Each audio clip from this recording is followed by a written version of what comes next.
ਇਹ ਘੋੜੀ है ब्लैक रोज, ठीक है जी। ये सारे इस वास्ते रखी है मूँह दवा के, ठीक है। ये असा मुल खरीदी है। आ जाओ तुहानू बछेरा बहाइए।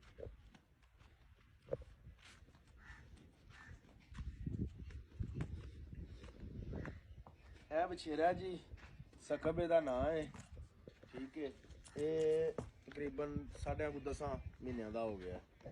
तो यह सावी घोड़ी का वड्डी का जो तुहानू सावी बहा दी है। यह सावी घोड़ी है, मैं 3 साल पहलों खरीदी सी, ठीक है जी।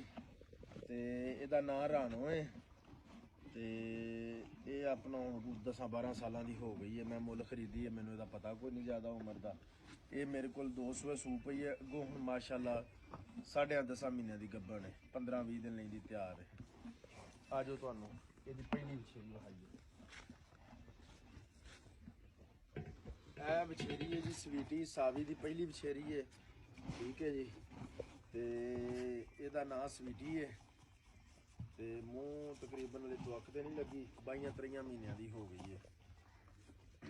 आ जाओ मैं तुहानू बड़ी घोड़ी को बहावा।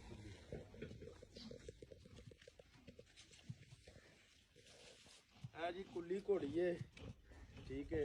यदा नाम गोल्डन रोज है।